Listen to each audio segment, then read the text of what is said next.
Hola, bienvenidos a Esquina Literaria. Soy Yolanda Miranda y les estoy compartiendo la lectura de este libro, Los Rockefeller. Estamos en la segunda parte que se llama El Hijo y vamos a continuar.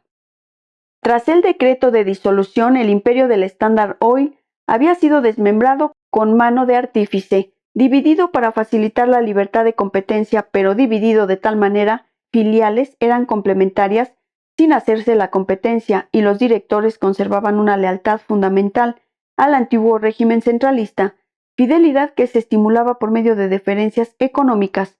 Por ejemplo, W. P. Cowan, antecesor de Stewart en la Indiana, había sido un ejecutivo del Trust del Standard, propietario de 303 acciones por un valor de $165.135 de su compañía. Tras la disolución, pero con arreglo a lo estipulado en el decreto del Tribunal Supremo, poseía también 420 acciones por valor de $228,000 en la Standard de Nueva Jersey, 320 por valor de $172,000 en la Standard de Nueva York, y así sucesivamente. Aunque no hubiera pertenecido a aquella comunidad de intereses, el procónsul del viejo imperio sabía, sin que se lo dijeran, después de todo era la divisa histórica del Standard, que la competencia resulta recíprocamente nociva.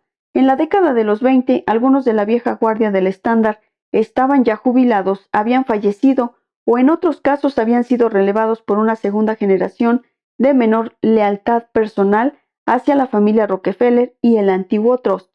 Stewart era uno de estos hombres, abrumado por las constricciones de las viejas reglas y ávido por romper las normas implícitas por las que el Trust había mantenido la unión del fantasmagórico monopolio. Stewart se había negado a tratar con la Union Tank Car Company, la flota de vagones de ferrocarril creada por el viejo Rockefeller años atrás para hundir a la competencia, y en vez de utilizar esos vagones como era lo normal y hacían las demás compañías, creó una flota propia para la Indiana. Por si fuera poco, también burló los límites impuestos a su compañía tras la disolución, en particular la cláusula obligada de concentrarse en el refino y depender para el abastecimiento de crudo de los otros elementos del viejo Trust. Poco después de asumir la dirección, Stewart comenzó a promover fusiones para mejorar la posición de la Indiana, y como base de ampliación del territorio, en 1921 llegó casi a lograr la fusión con el potente rival de la Standard, la Gulf Oil Company de Andrew Mellon. Un año después, asombró al mundo del petróleo al adquirir parte de la propiedad y el control de la Pan American Petroleum and Transportation Company de E.L. Donaghy, uno de los mayores productores mundiales de crudo, con enormes reservas en México y Venezuela, en donde su filial, la Lago Petroleum Company, extraía unos 45,000 barriles diarios y con una flota de cisternas valorada en $10 millones. Con aquel nuevo abastecimiento de crudo, Stewart encarriló a la Indiana por una senda siempre ascendente y hasta osó invadir el mercado de las poderosas Standard de Nueva Jersey y Nueva York. Stewart resultaba un intruso que sacaba las cosas de quicio, pero era impensable entablar una guerra sucia para expulsarle de la compañía, por lo que debieron de producirse tensas discusiones en la costa este para estudiar el modo de parar aquel auge de la Indiana, pero sería el destino quien amablemente traería el escándalo de la Continental Trading Company como medio para enfrentarse a él desde una posición ética de fuerza. Si existiera una ley política condenando a cualquier administración a sufrir el escándalo que merece, Teapot Dome habría sido un caso de cumplida justicia. El propio Harding era un producto de la máquina política de Mark Hanna y había apoyado en 1908 al protegido de Archbold, el senador Joseph Foraker, para la presidencia. Su gabinete oficial, que los críticos apodaban la Administración del Petróleo, incluía un abogado del Standard Oil, Charles Ivan Hughes, para secretario de Estado, el propietario de la Gulf Oil, Andrew Mellon, para secretario de Hacienda, un abogado de la Sinclair Oil, Will Hayes, para director general de Correos, y un protegido de Donaghy, Harry Sinclair, y otro de la Dodge de Cleveland, Albert Fall, para secretario de Interior y custodio de las tierras públicas, respectivamente.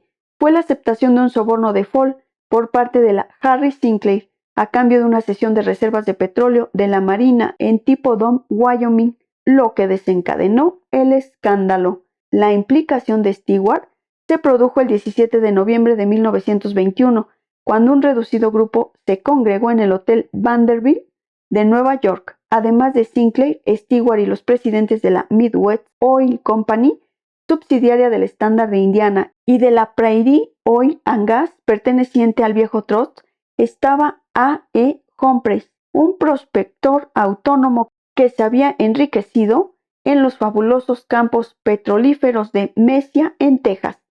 Humphreys se comprometió a vender al grupo 33.333.333 barriles, a un tercio de su crudo, a $1,50 por barril. Sin embargo, se estipulaba que la compra se hacía no para las compañías que representaban, sino para los petroleros que habían creado la Continental Trading Company. Con ese propósito concreto, la Continental lo revendería a 1,75 a la Sinclair y a la Prairie Oil and Gas, obteniendo $8 millones de beneficio para el consorcio. Pero entre tanto salió a la luz el asunto de Tipo Dome y el grupo se vio obligado a disolver la corporación y destruir los libros, sin tiempo a ganar más que 3 millones que se repartieron a $750,000 por barba.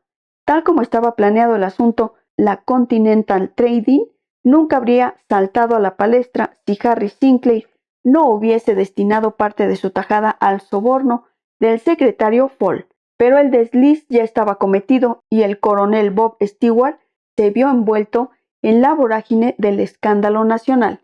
En marzo de 1925 se iniciaba el proceso a Sinclair en Cheyenne, Wyoming, en el que se esperaba que Stewart fuese el testigo de mayor relevancia, pero mientras se celebraba el juicio, un ejecutivo del Standard comunicó al tribunal que Stewart había dejado la compañía y estaba en Sudamérica, en paradero desconocido, por lo que resultaba ilocalizable. Se produjo un clamor popular y Junior, que había procurado mantenerse al margen en las primeras fases de la investigación, alegando como siempre que el Standard Oil se veía implicado en algo que la familia ya no estaba de forma activa al frente de la gestión, empezó a intuir el peligro. La gente sabía que era sobradamente el mayor accionista y le criticaban por permitir que Stewart desafiara los intentos del Congreso por llegar al fondo de un escándalo cuyas sucesivas repercusiones estaban minando la confianza del electorado en el gobierno a un nivel jamás igualado hasta medio siglo más tarde con el Watergate. Junior quedó muy afectado por una editorial del World neoyorquino del 23 de marzo de 1925 que decía así: ¿dónde están los responsables de los pingües y respetables intereses de esas compañías? ¿Qué han hecho y qué hacen para proteger su propia reputación y su honor personal? John D. Rockefeller Jr. es un importante accionista de la Prairie Oil and Gas, al igual que la Fundación Rockefeller. La Comisión de Enseñanza General es un importante accionista de la Prairie Oil y del Standard Oil de Indiana. Ambos organismos están financiados por Rockefeller. El señor Rockefeller desayuna en la Casa Blanca y habla del cumplimiento de la ley con el presidente, pero ¿en qué medida ha contribuido él al cumplimiento de la ley en lo que respecta a las compañías en que posee intereses personales? ¿Cuándo se propone comenzar y qué intenta hacer en el caso de su propia compañía, en la que representantes y directivos han cumplido su deber para con el gobierno? Aquel mismo día, más preocupado aún por las advertencias de Fosdick, en el sentido de que el asunto iba a afectar a las diversas fundaciones que eran grandes accionistas del Standard y que podrían desembocar en un nuevo Ludlow si no se reaccionaba a tiempo, Junior envió inmediatamente un telegrama a los directivos de la compañía en Indiana, conminándoles a que se lo transmitiesen a Stewart donde quiera que se encontrara. En tono agrio advertía al directivo que su comportamiento estaba provocando críticas a usted mismo, a su compañía y a sus principales accionistas. En este caso concreto, yo mismo, la Comisión de Enseñanza General y la Fundación. Junior instaba a Stewart a que hiciera inmediatamente lo necesario para disipar cualquier atisbo de crítica. Espero que les haya gustado la lectura del día de hoy de este libro, Los Rockefeller. Los espero en el próximo video para continuar con esta lectura. Muchas gracias por escuchar.